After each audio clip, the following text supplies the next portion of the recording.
Le monde est de plus en plus malheureux. Entre 2005 et 2021, la part des Français ayant subi une dépression au cours des 12 derniers mois a presque doublé. 46% des jeunes se déclarent être stressés ou anxieux tout le temps ou presque. Le suicide est la 4e cause de mortalité chez les jeunes de 15 à 19 ans. Un jeune âgé de 10 à 19 ans sur 7 est concerné par un trouble mental dans le monde. Et finalement, toutes les études et sondages tentent à démontrer que les jeunes ne se sentent pas bien et sont également très inquiets pour l'avenir. Les autres tranches d'âge n'étant pas en reste non plus. Le constat est donc clair. Pourtant, le monde n'a jamais été aussi avancé technologiquement. Notre confort n'a jamais été aussi élevé et on n'a jamais autant joui de liberté. Alors, pourquoi? Salut à tous, vous êtes sur la chaîne d'Aquila. Aujourd'hui, je vais essayer d'établir une analyse scientifique et philosophique pour tenter de savoir les causes de cette épidémie de dépression qui touche l'Occident et en particulier les jeunes. Et cette analyse va nous permettre également d'identifier le chemin vers le bonheur. Bien, perdons pas de temps et commençons tout de suite.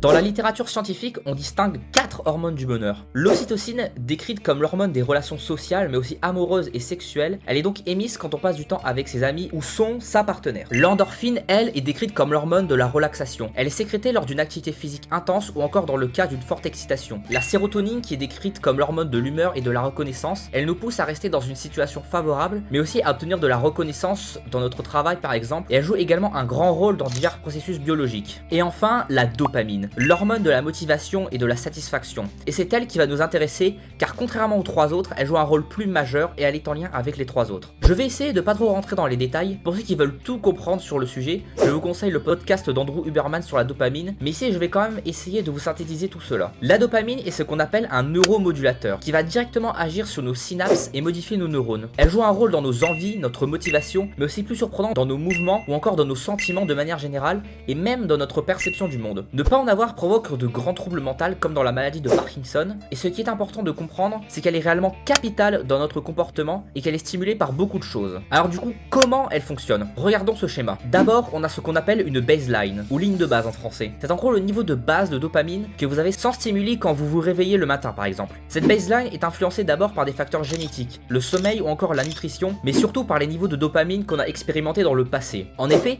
à partir de cette baseline, on va expérimenter des pics et des chutes au cours de nos journées. On expérimente des pics lorsqu'on est stimulé par la réussite d'un objectif par exemple, mais aussi quand on scrolle sur TikTok, quand on écoute de la musique, quand on mange de la nourriture sucrée, enfin bref, tout ce qui apporte du plaisir aux humains, y compris des pensées. Car en effet, la dopamine est très subjective. Aimer les plantes peut vous amener à sécréter beaucoup de dopamine quand vous en croisez, ce qui sera pas forcément le cas de tout le monde. Mais on expérimente aussi des chutes. En effet, après une grande satisfaction, notre niveau de dopamine va se retrouver en dessous de notre baseline avant de remonter au niveau de la baseline. Une chose importante également à comprendre avec cette baseline, c'est que expérimenter beaucoup trop de satisfaction à la chaîne, comme dans le cas des addictions, va amener à abaisser notre baseline et en gros on devient déprimé dès qu'on n'est plus sous l'emprise de stimuli. Pour comprendre également ce que dit la science et la dopamine sur le bonheur, il faut revenir à la fonction évolutionniste de la dopamine. Parce que oui, il y a bien une raison à l'existence de ce système qu'on a d'ailleurs en commun avec énormément d'animaux. Imaginez vous êtes un chasseur-cueilleur d'il y a plusieurs dizaines de milliers d'années. Et là, vous vous dirigez vers les réserves de nourriture de votre tribu. Et là, problème, il reste plus grand chose. Vous allez donc vous mettre dans l'idée d'aller chasser. Vous allez vous imaginer pour chasser un animal et espérer le tuer pour le ramener. L'idée d'aller le chasser vous fait donc sécréter un peu de dopamine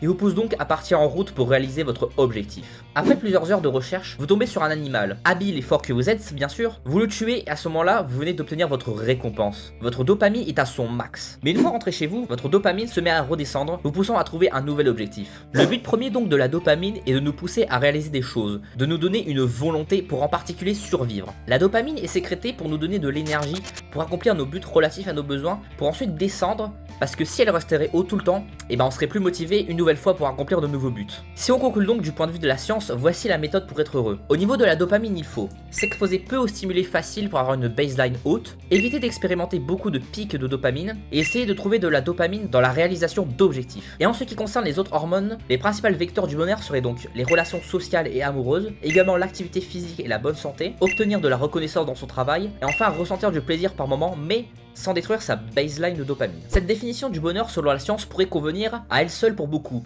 mais il y a quand même une partie d'ombre. Par quoi est caractérisée la partie subjective de la dopamine? Parce que oui, la dopamine, elle est beaucoup issue de nos pensées, de nos émotions et de nos sentiments. Pour répondre à cette question, nous allons devoir passer à la partie philosophique de la vidéo, dans laquelle je vais expliquer de manière plus complète la théorie du bonheur. Mais gardons quand même en tête tout ce qui concerne la dopamine, car cela va nous permettre d'appuyer les termes philosophiques que je vais développer. Les termes que je vais expliquer proviennent majoritairement de la pensée nietzschéenne et spinozienne, mais cela reste mes propres propre reformulation de leurs idées. Je ne fais que m'en inspirer, donc pour ceux qui voudraient connaître la pensée des inventeurs de ces idées eux-mêmes, je vous conseille d'aller checker la chaîne du précepteur. Bien, trêve de blabla, et rentrons dans le vif du sujet avec un terme qui va s'avérer très important, la volonté de puissance. L'aspiration de l'essence vitale humaine à sa propre extension continuelle est nécessaire. Alors, qu'est-ce que cette définition veut bien vouloir dire? La volonté de puissance est une force qui nous anime tous et qui nous dit que tous les êtres humains sont attirés par obtenir de la puissance. Alors attention, puissance ne veut pas dire le pouvoir sur les autres, enfin pas forcément. Ici la puissance pourrait être comparée par exemple à de l'expérience dans un jeu vidéo ou simplement à une récompense. La puissance c'est toutes les choses qui nous font nous sentir vivants, les choses qui nous donnent du plaisir, des émotions positives, les choses qui nous gratifient, et cette puissance cela peut être énormément de choses, qu'elle soit mal ou bonne moralement. Voler peut être du ressort de la volonté de puissance car le voleur cherche à obtenir de l'argent et vu que sûrement il ne ressent pas de moralité face à cela, vu qu'il le fait, eh bien il ressent de la puissance s'il réussit. Mais un autre exemple, donner de l'argent à un SDF dans la rue est aussi motivé par la volonté de puissance, car ici on cherche à se sentir généreux inconsciemment ou non. La puissance est également très multiple. Avoir des amis, c'est de la puissance. Avoir de l'argent, c'est de la puissance. Boire de l'alcool, c'est de la puissance.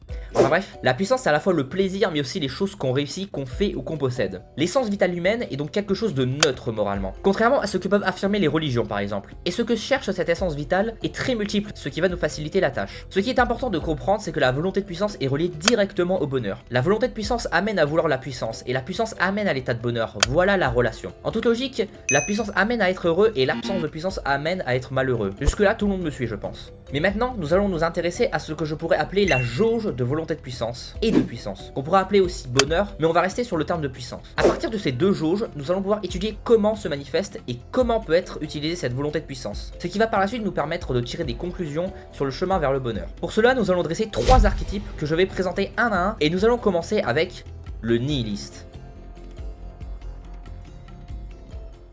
Le nihiliste, c'est celui qui ressent peu de volonté de puissance et qui ressent plus ou moins de puissance en fonction du moment. Nihiliste vient du mot latin nihil qui veut dire rien. Le nihiliste, c'est celui qui n'a plus de motivation pour rien. Il se dit tout le temps à quoi bon?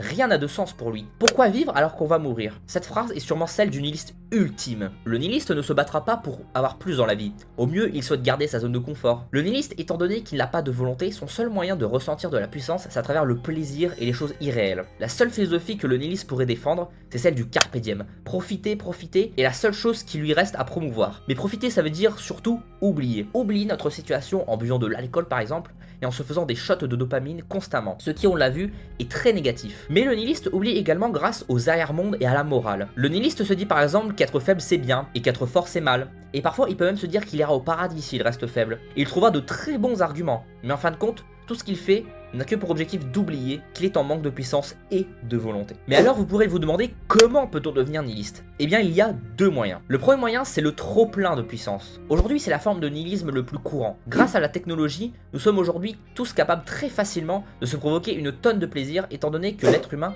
recherche la puissance et non pas la volonté. Et bien s'il ressent la puissance sans effort, il croit qu'il n'a plus besoin de volonté et celle-ci disparaît malgré que c'est dévastateur pour l'être humain comme on l'a vu avec la dopamine. Et le deuxième moyen, c'est par la perte de volonté de puissance directement. Il est possible que notre volonté se retrouve battue par la vie. Si imaginons on croit avoir un sens à notre vie et que d'un coup on se met à le perdre, parce qu'on ne ressent plus de puissance à travers nos actions, nos objectifs, simplement parce que peut-être on est contraint de faire des choses qu'on n'aime pas, ou peut-être parce qu'on a perdu quelque chose qui faisait sens à notre vie, comme un ami ou une compagne, et bien si tout cela arrive, on va se demander à quoi bon vivre, et on va chercher à oublier notre perte de sens. On devient nihiliste. Avant de passer au prochain archétype, je tiens à préciser que malgré que je présente le nihilisme comme quelque chose de plutôt négatif, il ne faut pas faire de distinction bien ou mal en philosophie. Car comme on va le voir, le nihilisme a des causes qui proviennent de la bonne utilisation de la volonté de puissance, et puis surtout du point de vue du nihiliste, ce qu'il fait participe à son bonheur. Évidemment, sa perception est mauvaise, mais il est vrai que la seule variable qui rend ses actions mauvaises pour lui, c'est le temps. Comme on l'a vu, se faire des shots de dopamine n'apporte que du plaisir sur le court terme. Le nihiliste n'est donc pas heureux. Bien. Maintenant, passons au deuxième archétype, le ressentimentaliste. Le ressentimentaliste, c'est celui qui ressent peu de puissance mais énormément de volonté de puissance. Le mot ressentimentaliste n'est pas un mot que l'on trouve dans le dictionnaire, mais je le tiens du mot ressentiment qui caractérise dans le langage courant le fait de vouloir se venger d'un tort ou d'une injustice. Le ressentimentaliste, c'est celui qui éprouve du ressentiment contre des personnes, le monde ou la vie en général. Pourquoi? Eh bien, nos expériences déterminent notre manière de penser. En conséquence, si on est confronté à des situations négatives, si on ressent notre puissance diminuer grandement face à certains événements plus ou moins violents, comme du harcèlement, un grand échec, du rejet, ou même la perte d'un proche, eh bien on va émettre une réponse émotionnelle face à tout cela. Du ressentiment qui s'apparente à une véritable force. Ce plein d'émotions permet à celui qui le ressent de littéralement surpasser le monde. Le problème, c'est l'utilisation et le but de cette force. Certains peuvent réussir à transformer cette force en pouvoir créateur qui contribuera à la société. Mais c'est souvent pas le cas. Il est très difficile pour l'être humain de juste accepter les événements négatifs et se dire « c'est pas grave, I have no enemies ». La majorité des gens vont faire la chose suivante. Ils vont établir une notion de bien et de mal. Ils vont se dire « je suis le bien, je suis l'oppressé, je suis supérieur moralement et mon ennemi que j'aurais désigné, qu'il soit en lien avec les événements qui me sont arrivés ou non, eh bien ce sera le mal. Mon oppresseur que je dois éliminer. Tant que mon ennemi ne sera pas éliminé, je ferai tout ce qui est en mon pouvoir pour toucher à mon but. Et un jour, je vaincrai. » Voilà ce que se dit le ressentimentaliste. Alors, il est vrai, tant qu'il est persuadé d'avancer vers son objectif de vengeance, le ressentimentaliste apparaît plein d'énergie. Mais ce qu'il faut comprendre, c'est que lui non plus n'est pas heureux. Car non seulement il pense qu'il sera heureux uniquement quand il sera vengé, mais si, imaginons, il réussit, il va automatiquement devenir nihiliste. Parce qu'il n'aura plus aucun sens à sa vie. Mais surtout, ce qu'il faut comprendre, c'est que les actions qu'il aura menées sont particulièrement dangereuses. Le ressentimentaliste utilise sa force au profit de ses sentiments et de sa haine. Évidemment, il fera croire que ses actions servent la société, mais souvent il n'en est rien. Mais encore une fois, il ne faut pas forcément blâmer le ressentimentaliste. Les raisons qui l'ont amené à devenir ainsi sont parfaitement compréhensibles, et même certaines personnes pourraient vouloir défendre le ressentimentaliste au vu de ce qu'il a vécu. Mais pourtant, une chose est sûre, le ressentimentaliste n'amène ni le bonheur pour soi, ni même pour les autres. Bon, c'est bien beau tous ces concepts philosophiques que je vous présente, mais ça se traduit comment tout ça dans la réalité? Alors déjà, faut comprendre qu'on n'est jamais totalement un archétype. On peut être nihiliste et ressentimentaliste, l'être pendant seulement un certain temps, enfin bref, ça fluctue. Mais essayons quand même d'associer les deux archétypes que nous avons vus avec des personnes réelles, pour ensuite tenter de comprendre comment en est-on arrivé là. Les ressentimentalistes, c'est plutôt simple, ce sont toutes les personnes du monde politique. Ils passent leur temps à exposer leurs belles valeurs et à dénoncer celles de l'autre. Ah mais toi t'es antisémite, ah mais toi t'es raciste, ah et moi je suis républicain, t'es un facho, ah et moi je suis un patriote, toi t'es un islamo-gauchiste.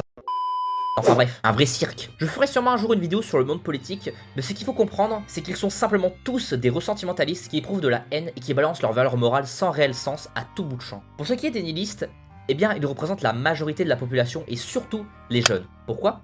Pour cela, il va falloir revenir un peu en arrière. Après la Seconde Guerre mondiale, les Français sont contraints de reconstruire un pays en ruine. Ce qu'ils vont réussir brillamment, mais... De fait, ici, nous occupons la Sorbonne.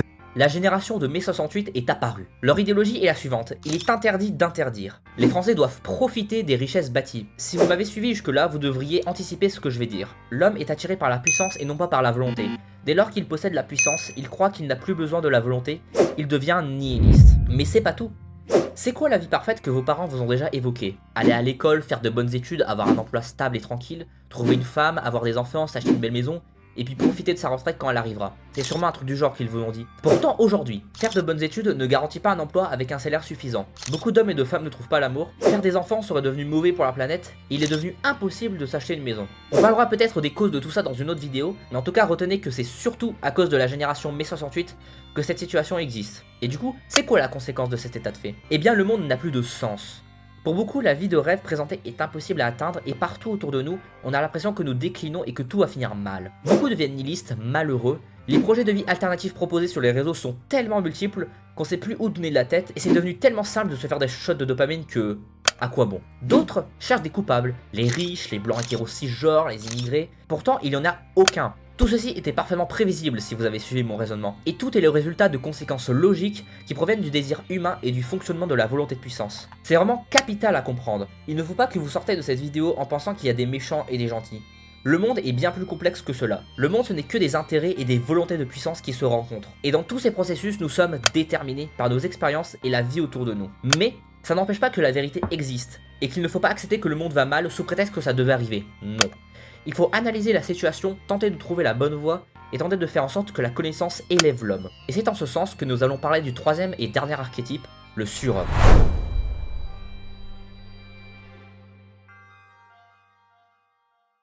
Le surhomme, c'est celui qui ressent en moyenne autant de volonté de puissance que de puissance. Le surhomme, c'est en fait l'humain à son état de base, le chasseur-cueilleur que j'ai décrit dans la partie sur la dopamine par exemple. On distingue deux types de surhomme. D'abord, le surhomme insouciant. Ce surhomme-là, il ne se pose pas la question du bonheur, car il l'a toujours eu en lui. Le surhomme insouciant, il avance d'objectif en objectif, il se développe personnellement, rit avec ses amis, profite, mais jamais en excès tout de même. Il s'en fiche royalement de la politique et des religions. Sa morale est plutôt simple. Ne fais pas autrui ce que tu ne veux pas qu'il te fasse, et ça s'arrête là. Le surhomme insouciant peut être à la fois quelqu'un de petit, comme un fermier, mais aussi un riche entrepreneur. Mais souvent, les surhommes plus haut socialement ont conscience de leur état. Le surhomme conscient, donc, c'est celui qui comprend ce qu'est le bonheur. Il est d'ailleurs possible qu'un surhomme conscient soit un sur-ressentimentaliste, c'est-à-dire un ressentimentaliste qui tente d'utiliser son ressentiment pour accomplir la voie du surhomme. Le surhomme conscient, il a compris la chose suivante. Il faut exalter la vie. Le bonheur ne se trouve ni dans la morale, ni dans les shots de dopamine, non.